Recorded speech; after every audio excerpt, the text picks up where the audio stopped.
Olá, senhoras e senhores, eu sou o professor Ricardo Brito e é um prazer estar aqui junto com vocês para mais um dia da nossa Global Management Week 2023. O tema deste ano, você já sabe, Globalization Shift, Climate Changes and AI Impacts on Companies and Careers. Ontem o tema foram as tendências atuais da globalização e hoje falaremos sobre mudanças climáticas, preparando empresas para o que está por vir. E amanhã, no nosso terceiro painel, iremos tratar sobre as diferentes aplicações de inteligência artificial nas empresas e seu impacto sobre a formação de executivos e a gestão de carreiras. Com o intuito, inclusive, de promover uma reflexão mais ampla sobre esse tema, convidamos a todos para participar de uma competição de projetos na área de inteligência artificial. Os projetos podem ser de aplicações de inteligência artificial em empresas tradicionais ou startups que utilizem a inteligência artificial para prestar serviços para empresas ou consumidores. Os melhores projetos serão selecionados e apresentados ao público e também a potenciais investidores, concorrendo a até $200 mil em prêmios oferecidos pelas instituições apoiadoras deste evento. Isso aí, é lógico, é uma oportunidade para tornar sua iniciativa mais conhecida, atrair clientes e investidores. Então, sendo assim, baixe o regulamento que está na descrição deste vídeo e entre no nosso grupo para informações mais detalhadas e formar o seu time, tá ok? Muito bem. Vamos agora apresentar o time de especialistas que estará conosco hoje. Em primeiro lugar, temos aqui conosco a professora Amy Ryan, da University of Albany, em New York, onde atua como professora em diversos cursos e programas. A professora Ryan é mestre em administração, fundadora da ESG Strategies e vice-presidente da Circular Economy. A sua expertise abrange as disciplinas de sustentabilidade, energia, ESG e conformidades com programas de economia circular. Muito obrigado. Thank you very much, Dr. Ryan. Também nos auxiliará nas discussões de hoje o professor César Righetti. O professor Righetti tem doutorado em administração com pesquisa na área de estratégia e operações e sustentabilidade. Ele é sócio da Global Performance Consulting e também da Prosfera, além de ser professor na área de sustentabilidade e coordenador do Centro de Estudos da Sustentabilidade Empresarial da ibsamericas. Seja bem-vindo. Thank you very much for being with us, Professor Righetti. Agradeço muito também pela presença hoje conosco da professora Emily DePius, diretora da Escola de Negócios da University of Laverne, uma das mais importantes escolas de negócios da Califórnia. Thank you for joining us today, Dr. Piles. Antes de entrar nessa discussão, antes de iniciar esse papo, eu preciso compartilhar com você um pouco do nosso entendimento sobre esse tema tão delicado. Já faz muitos anos que o tema das mudanças climáticas deixou de ser técnico, científico e passou a dominar a agenda política do mundo e da pior forma possível. Por um lado, há pessoas que defendem a ideia de que não há mudanças climáticas, que está tudo bem, ou que elas não seriam causadas pela ação humana, especialmente pelo uso de combustíveis fósseis. Hoje é evidente que essas posições são equivocadas, estando mais associadas a interesses de lobistas da indústria do petróleo do que a uma opinião técnica. As mudanças climáticas são causadas pela ação humana, especialmente pelo uso desenfreado dos combustíveis fósseis, e estão hoje custando milhares de vidas e prejuízos de trilhões de dólares. Essa é a realidade. Nós perdemos a corrida contra o tempo e as previsões do que aconteceria com o clima daqui a 20, 30, 40 anos estão acontecendo hoje. Então, diante disso, a sociedade, os cidadãos, as empresas precisam fazer sua parte, seguir pressionando os governos para evitar que a situação fique ainda pior e trabalhando para um desejável, embora bem improvável, contexto de reversão do quadro atual. Dito isto, o objetivo da discussão de hoje é pensar quais os impactos das mudanças climáticas sobre o cotidiano das empresas, como os gestores podem agir diante dessa nova realidade do mundo. Não adianta ficar esperando que o mundo volte a ter o clima relativamente estável que tinha há 20 ou 30 anos. Eu gostaria então de começar perguntando à professora Emily DePius como as mudanças climáticas estão afetando as empresas. Dr. Pius, how do you assess the current scenario and how has this context affected companies and the way business is conducted, Professor? Sure, thank you, Dr. Brito. The first thing we have to understand is that things are different now. And what's different is we can no longer predict what happens next. So businesses run on being able to spread out their risk, on being able to manage their risk. At the root of this, at the very foundation, is the insurance sector. The insurance sector helps us all manage our risk. And the insurance sector now finds itself in a position where their historical data no longer help them predict the future. That's different from how things were before. That's new. So it's not just these things we're seeing in the headlines. There are wildfires, there are floods, the ocean is heating. These things are happening now and nobody predicted them. And that's what's different from before. So insurance companies find themselves in an incredibly difficult position. And in the short term, some of them have responded by simply stopping writing policies. In California, 3 of the 4 biggest insurance companies are just not writing homeowners policies anymore. In Florida, one of the biggest insurance companies has just completely stopped writing new policies. So imagine the effect on homeowners, on individuals, on businesses. This is very different from how things have been in the past. It's a new problem. I understand. So in this context, how are companies reacting to these new challenges? So companies are very aware of this situation, and they're trying to take action on their own. Now, individual action and even action by companies is not going to solve the whole problem, but people are taking action, like companies are trying to be more carbon neutral. They are trying to, conserve energy. Of course, that's been going on for a long time. There are many reasons to conserve energy, including saving money, but now there's more at stake. Trying to reduce the use of fossil fuels. For example, the county of Hawaii has just mandated going to all electric cars and all electric vehicles. That is easier said than done, because when everybody wants to buy electric vehicles and there's not enough parts in the supply chain, then you get, the government says I can only use this, but this isn't going to be available until 5 years from now. So that can put people in a little bit of a bind. One thing that companies are doing is thinking about their employees, because employees are affected by if a road washes out, if your house goes sliding down the hill in a landslide, that it's going to make it very hard to get to work. And something as simple as human resources policies around employee absences, just being more understanding and more cognizant about those issues when it comes to your employees. Some employees are dealing with longer and longer commutes. Because of housing prices, that unfortunately, then we get into a situation of burning more fuel, cars on the road for a longer time. These things are all interrelated, and without concerted action from the world's governments and the largest companies, things are not really going to move. So people and companies are doing things individually. People are cognizant of the issue, but the needle is not moving in the right direction yet. Excellent, Professor Emily de Pius, thank you very much. Eu gostaria então de fazer agora a mesma pergunta referente ao impacto das mudanças climáticas ao professor Righetti. Professor Righetti, my first question for you is about the impacts of climate change. So, could you please clarify how climate change has affected business, providing some examples for us? When we talk about climate change, I used to say that the name of the game is uncertainty. Uncertainty regarding what will be the consumer behavior when we have a heat wave, when we have a flood. So how my market will be affected, how my operation will be affected. If you think on different sectors, if let's say you are a consumer good company, you sell beverages, so the heat wave will increase probably your market. But what about lack of water for your plants? So how to deal with that? So that both revenues and costs will be affected.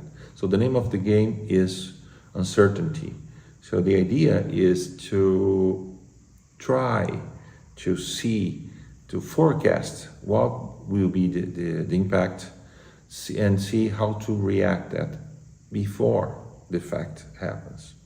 If you go to some researchers from Harvard, from Oxford, and also from the major consulting firms like McKinsey. They researched for the last 20 years and they realized that the results from the companies that have a sustainability strategy really close to the business strategy, they had better results. They had better financial results, a bigger correlation between the stronger the ESG agenda, the stronger the results, the smaller the risk, and also the results regarding the stock options. So the shares of the companies went better in general. I'm not saying that all of the companies that have ESG in their agenda went better, but that the correlation is stronger. So if you do this information for the investors, they will be more comfortable to invest in companies that have a better ESG agenda related to the business. So it's important, again, to see for each sector what will be the likely impact of climate change, and then forecast the possible scenarios. That's that's how we react. That's how we work as a professor with the students. How to predict uncertainty, how to react with uncertainty, and we are talking in large sense. We are talking about environmental issues, also social issues, because there are strong social impact when you have heat waves, for example. And let's say you are a company of fashion and works in, you have plants in Asia that export to Europe and the United States. You have to be able to react accordingly to the heat waves, how you prepare your operation, how you change your fashion collections for your clients. So those things are very related to climate change, and that's how we prepare our students, for example, to think about how thinking on the company's needs, how we prepare students to respond to this uncertainty. So interesting, Professor Cesar. Thank you very much. Considering what you just explained, Professor, how can a manager respond to these challenges and problems today?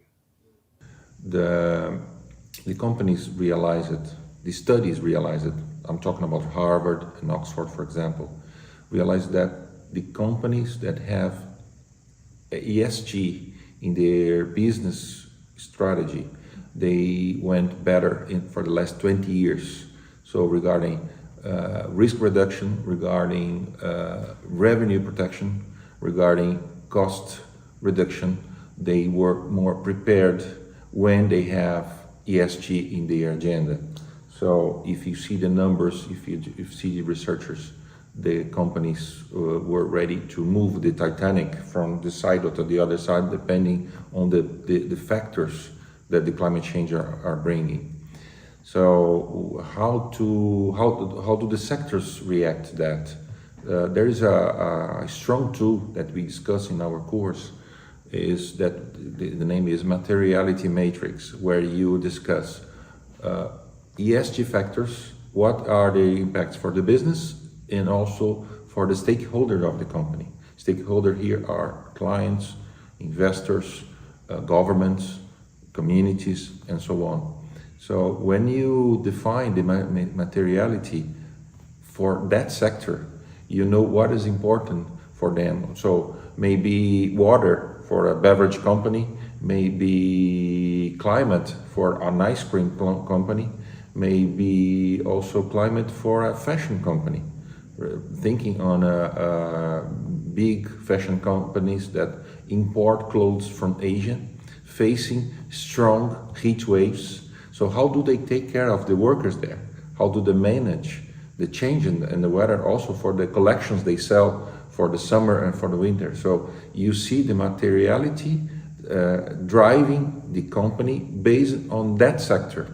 So the company, so part of the studies are define this matrix which will be a kind of a compass for the business in terms of climate changes, right?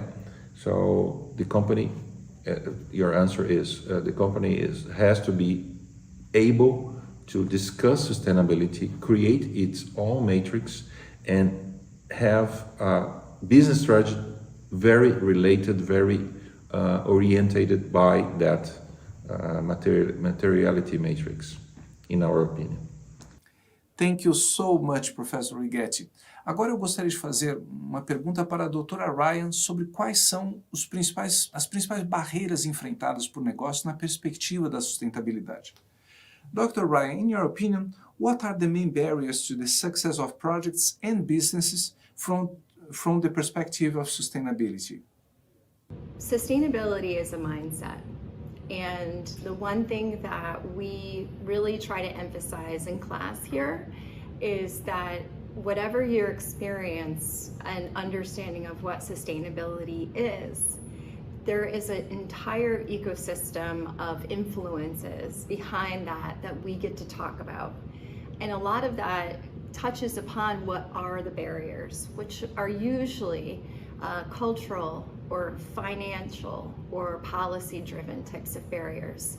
So we know that they're there, we acknowledge that, and to catalyze that change, we start with these discussions of going, we know what these known barriers are.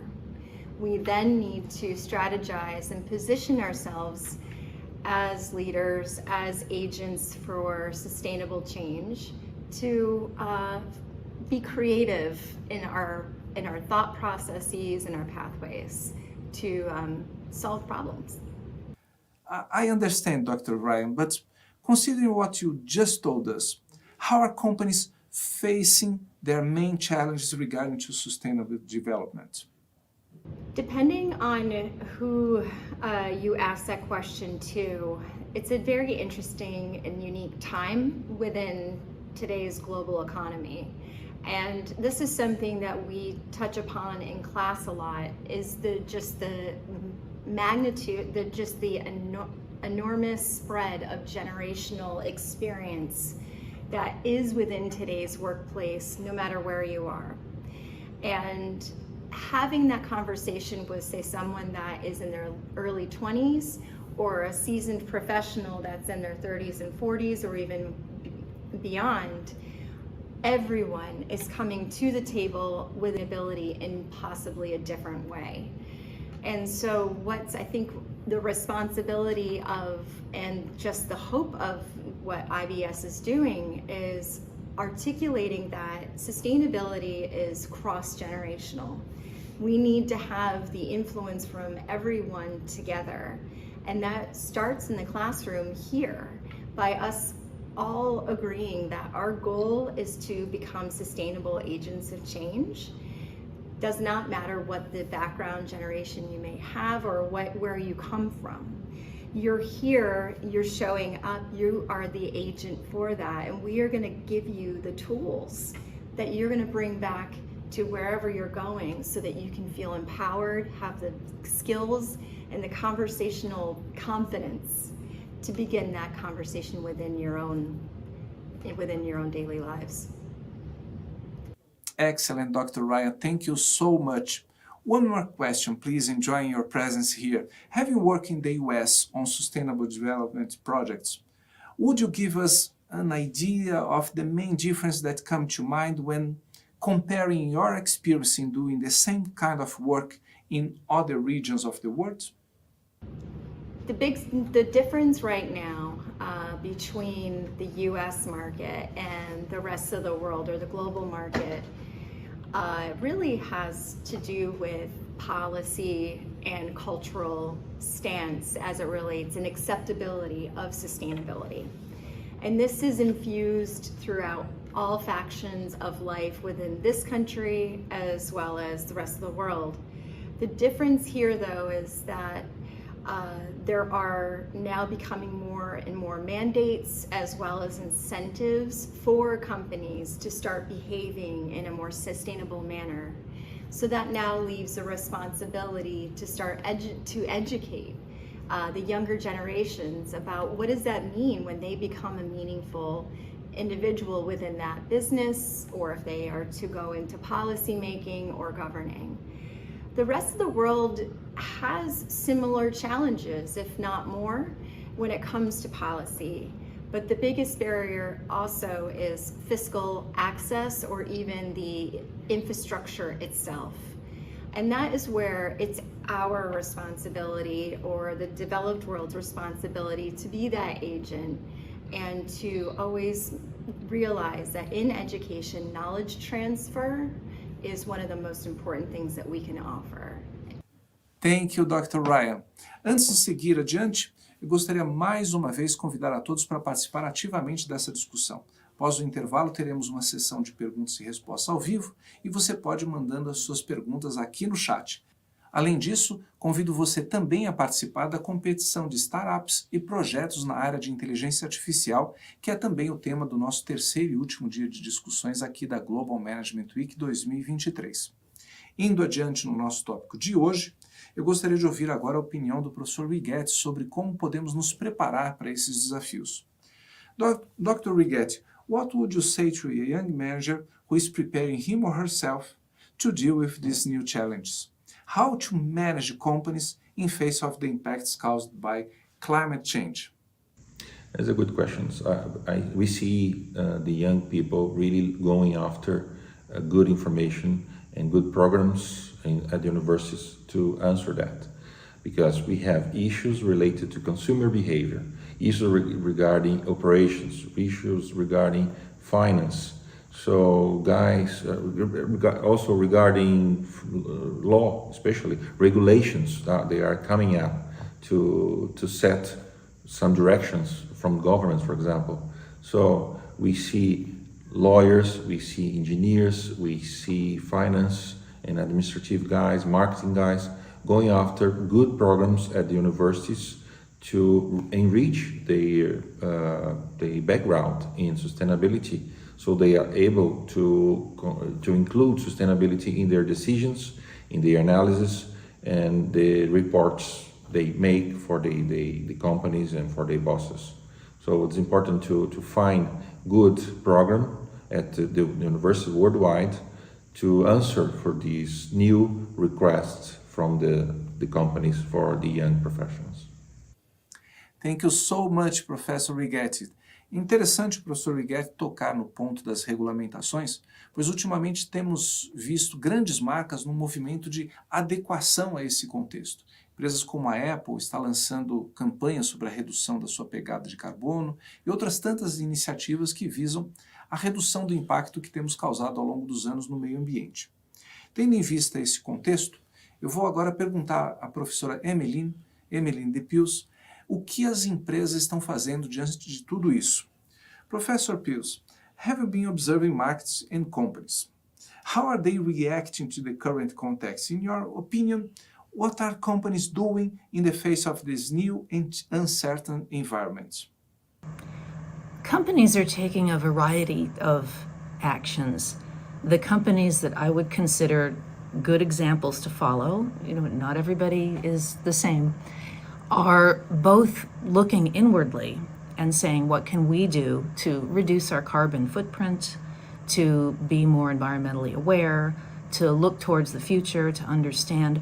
So the biggest thing, because things are changing so fast, because historical data no longer predicts the future, is as a company and as a manager, you now have the burden to stay very informed, to keep on top of information about climate change, about these global issues that maybe 20, 30 years ago, managers didn't really concern themselves with.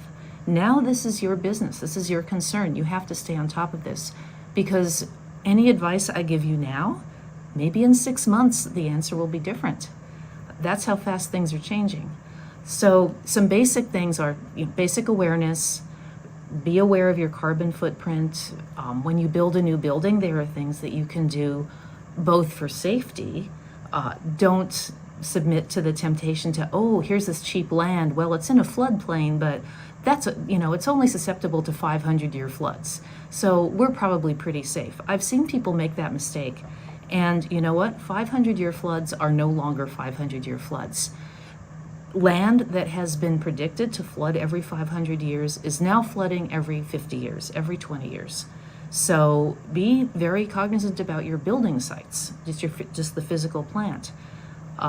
Be cognizant. I've seen companies be very good about helping their employees, giving them subsidies to live closer to work, giving them subsidies for public transportation. In fact, my university does that. I have my ID card. I can just hop on the bus for free, thanks to my employer, because they see how important it is to encourage people to use public transportation and not get in the car and clog up the freeways and pour all of that, bad stuff into the air that's giving us problems. So as a manager individually, you might say, oh, I'm just one person. What can I do?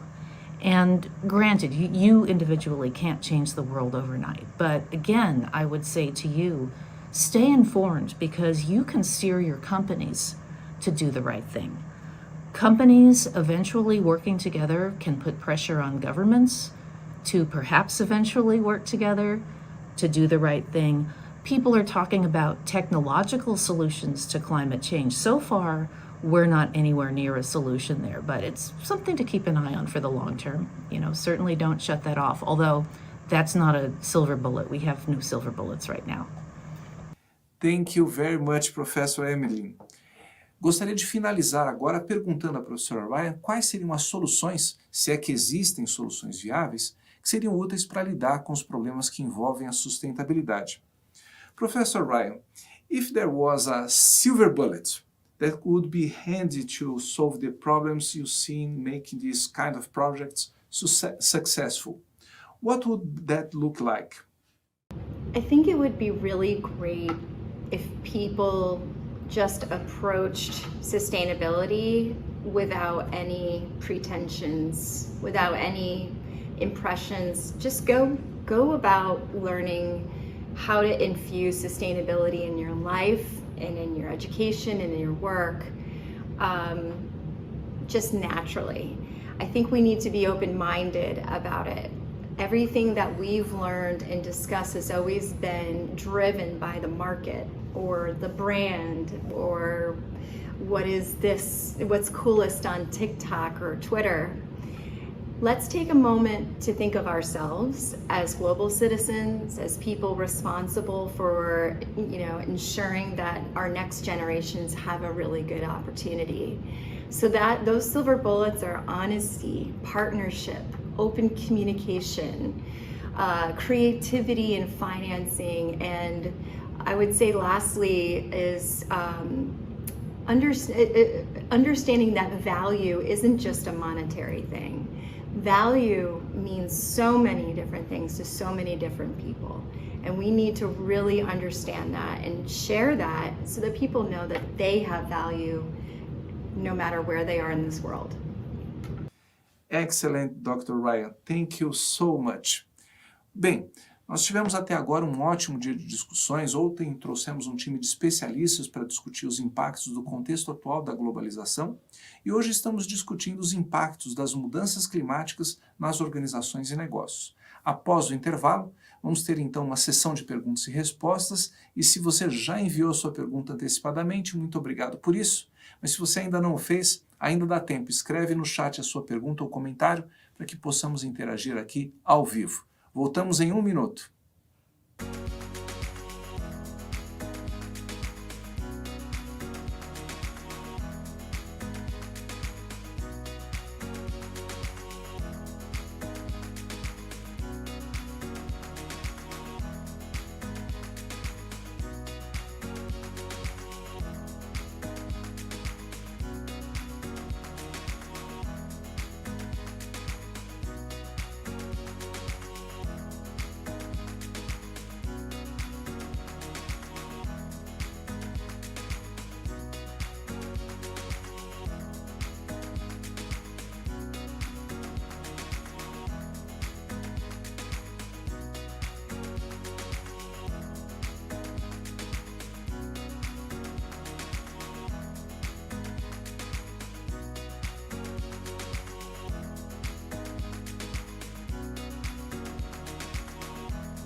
Olá, estamos de volta aqui para a nossa sessão de perguntas e respostas do segundo dia da Global Management Week 2023. Agradecendo a participação dos especialistas, muito queridos, convidados aqui hoje, e também de você, que está nos prestigiando com a sua presença. Estava aqui acompanhando o chat agora no intervalo, fiquei muito feliz com a interação de todos vocês. O tema de hoje são as mudanças climáticas e seu impacto sobre as empresas, e tivemos até agora a satisfação de ouvir grandes especialistas nos trazendo ideias importantes sobre esse tema. E eu devo lhes dizer que, no meu entendimento, os 3 temas da Global Management Week deste ano são muito fortes. Os novos rumos da globalização com essa confusão global toda. Mudanças climáticas e inteligência artificial. Eu penso que um gestor não pode se dizer preparado para liderar empresas hoje se ele não estiver profundamente informado sobre esses 3 temas. Mas, na minha opinião, o assunto mais impactante sobre a realidade das empresas no médio e longo prazo é o de hoje. A forma como o mundo funciona está mudando por causa das novas condições climáticas. A forma como as empresas produzem, como os consumidores compram, como as famílias vivem, tudo irá mudar nos próximos anos, e eu noto que muitas pessoas ainda não se aperceberam da gravidade da situação que nós estamos vivendo. Mas, enfim, o nosso papel é exatamente este aqui: promover reflexões, trazer grandes cabeças para o debate e formar lideranças como você, pessoas que desejam estar à frente das empresas nos próximos anos. E, para começar aqui a nossa sessão de perguntas e respostas, eu tenho aqui a pergunta enviada com antecedência pela senhorita Célia Samuel Manjati. Ela pergunta o seguinte, como é que as empresas podem se adaptar às mudanças climáticas e se tornarem mais sustentáveis? Como é que elas podem incorporar a responsabilidade social em suas operações? Bom, Célia, colegas, as empresas podem se adaptar às mudanças climáticas, se tornarem mais sustentáveis por meio de uma série de estratégias e ações, e eu vou citar aqui alguns exemplos para vocês. Eu penso que o mais importante deles é a capacidade de avaliação de riscos e oportunidades climáticas, algo bem específico aqui. Entenda que o clima no planeta, há 20, 30, 40 anos atrás, não era apenas menos quente.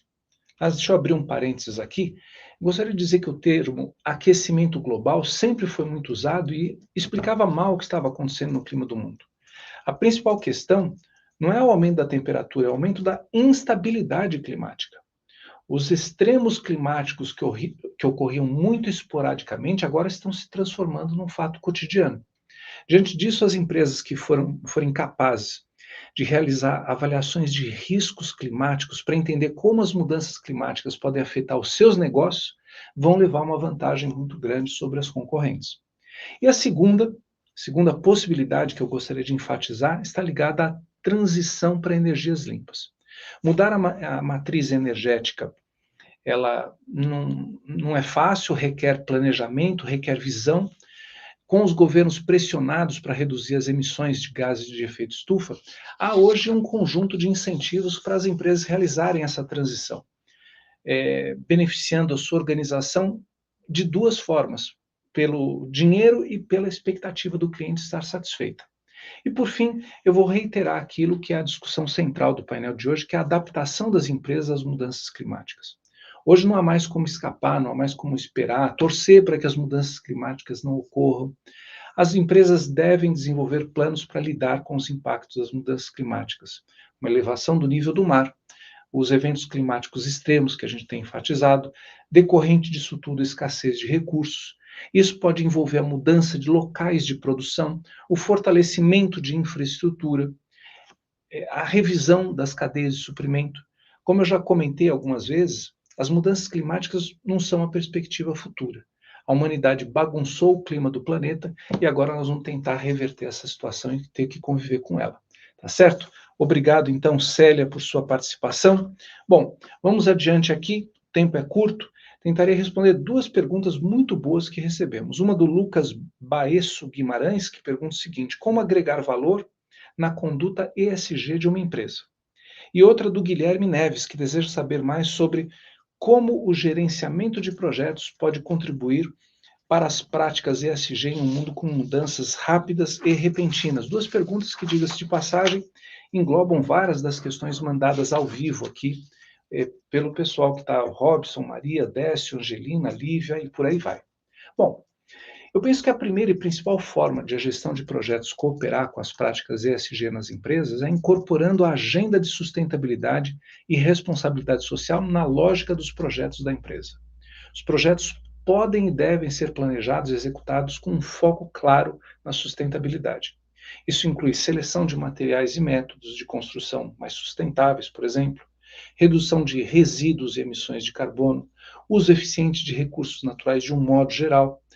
Estamos aqui falando, então, especificamente sobre os projetos da sua organização passarem a incorporar avaliações de impacto ambiental e social como parte dos seus processos de planejamento. Mas, sob o ponto de vista da organização como um todo, eu penso que o padrão estruturado da gestão de projetos auxilia na gestão de riscos, que é um elemento central para o ESG. Então, uma governança mais eficaz, ela incorpora a gestão de riscos como parte integrante das suas práticas e para garantir que a empresa opere de maneira responsável, de maneira ética, de maneira, ao mesmo tempo, que busca oportunidades para o crescimento sustentável. Tá certo, pessoal? Bom, o tempo aqui é curto. Outra questão aqui veio do Renato Buozzi do Amaral. Como as empresas devem implantar uma logística reversa, olha, pergunta interessante, eficiente para o reaproveitamento de materiais já usados? E por que esse tema é tão pouco falado nas organizações? Sabe, Renato e amigos, né? Vários colegas aí, o Augusto, a Isabela Mello, mandando perguntas. Eu penso que a logística é uma área da empresa que muitas vezes é gerenciada como se ela fosse uma empresa à parte da organização como um todo. Como se ela não fizesse parte da organização e tivesse suas diretrizes e estratégias próprias. E enquanto a empresa busca muitas vezes a eficiência no uso dos recursos, é como se a logística mirasse apenas a eficácia, entendendo eficiência como bom uso dos recursos e eficácia a fazer a coisa acontecer independente do custo. A boa gestão de logística reversa, sob o ponto de vista da sustentabilidade, é um dos aspectos da agenda ESG que são realmente pouco debatidos e menos ainda praticados. Mas há outros aqui. Quantas empresas possuem uma boa política de sustentabilidade em relação a essa questão das embalagens duplas, triplas, quádruplas que a gente vê por aí? Quantos são os cases de sucesso de logística preocupada efetivamente com a mudança de matriz energética? Enfim, eu penso que já passou da hora de nós mudarmos esse cenário e espalhar para a organização como um todo as preocupações ligadas à sustentabilidade, tá bom? Então, obrigado aí, Renato, pela sua participação. A Bruna Kennelin pergunta, onde é que está aqui? De que forma os estudos de eficiência energética têm contribuído para a formação de ações contra as mudanças climáticas? E, por fim, a Maria Amado faz uma afirmação, uma contribuição importante para o nosso debate e manda uma pergunta aqui no final. Ela diz que a ONU criou a Agenda 2030, que visa estabelecer um mundo mais igualitário e sustentável, porém, é anunciado em diversos meios de comunicação sobre o esgotamento precoce da Terra. Muitos afirmam que já utilizamos mais do que nós temos em termos de planeta, né? Então, a Maria Amado, a partir dessa afirmação, pergunta: é possível que a agenda da ONU realmente atenda às necessidades atuais do planeta? Ou esse planejamento já não se encaixa mais na nossa situação? E se não se encaixa, quais medidas os órgãos governamentais deveriam tomar para desacelerar ou reduzir o esgotamento de recursos? Bom, Bruna e Maria Amado. Havia realmente um conjunto de previsões sobre o que aconteceria com o clima do planeta em 20 ou 30 anos e o quadro se agravou muito antes do previsto. Os estudos de matrizes energéticas atuais consideravam que a troca paulatina dos hidrocarbonetos por energia renovável seria suficiente para evitar o agravamento da situação. E a agenda da ONU, então, precisa ser revista. Mas as principais forças políticas do mundo estão jogando pesado contra essa revisão em favor da indústria do petróleo, simplesmente por um conjunto de posições ideológicas difíceis até de se explicar. Eu penso que devemos seguir pressionando os governos, mas as empresas vão ter que aprender a conviver com essa nova realidade climática que não deve ser revertida no curto ou médio prazo. Tá bem? Bom, vamos agora então tentar responder algumas das perguntas, porque o tempo é curtinho, começando pelas questões pela questão enviada pelo Marcel Freitas. Como que o departamento, a área de gestão de riscos, crise de uma empresa deve olhar para os aspectos climáticos para a tomada de decisões? Bom, eu penso que, de certa forma, eu já tentei responder isso numa pergunta anterior, eu queria só complementar um elemento. Não é só em logística ou em projetos. A questão da sustentabilidade hoje precisa permear a organização como um todo, ela precisa atravessar a organização como uma competência transversal. Então, o sujeito que é de marketing, ele entende de marketing, mas entende de sustentabilidade, o cara que é de finanças, a mesma coisa, e por aí vai. Edna Vaz de Andrade pergunta quais estratégias são possíveis para despertar nos stakeholders a necessidade de que se engajem e se envolvam em projetos e ações em prol do meio ambiente. Bom, stakeholders aqui eu estou imaginando que ela está pensando um pouco mais nos investidores da empresa do que exatamente em todo o conjunto das pessoas afetadas. Mas, de modo geral, a ideia é a mesma. Seja para quem investe na organização, seja para quem é afetado direto ou indiretamente pelas ações das empresas, os chamados stakeholders, a melhor forma de você despertar o engajamento das pessoas, trazer credibilidade para os projetos de sustentabilidade, é mostrar que uma organização preocupada com a sustentabilidade ambiental, que tem uma matriz ESG bem estruturadinha, ela é mais lucrativa, ela é mais estável no longo prazo, ela responde melhor às ações do que uma empresa que não está ligando para o que está acontecendo no mundo, tá ok? Edna, obrigado aí pela sua participação. Giovanni pergunta como relacionar a gestão ambiental com a gestão dos negócios. Giovanni, isso é tudo que nós estamos discutindo aqui. Não tem mais aquele espaço para você ter um departamentozinho dentro da empresa que cuida da questão ambiental, sai recolhendo papel jogado no chão da empresa para dizer que a empresa recicla, etc. e tal, e a empresa seguir trabalhando a vida dela como se nada tivesse acontecido. Hoje essas duas coisas precisam se fundir. Você precisa ter uma coisa só, que é a gestão de negócios com uma matiz de sustentabilidade muito forte. Tá ok? Giovanni, obrigado aí pela sua contribuição. E com o horário estouradíssimo, Augusto Zuccherato Ricciardi pergunta qual estratégia, além da regulamentação governamental, pode ser interessante para a virada de chave nas companhias para produções mais sustentáveis em âmbito internacional.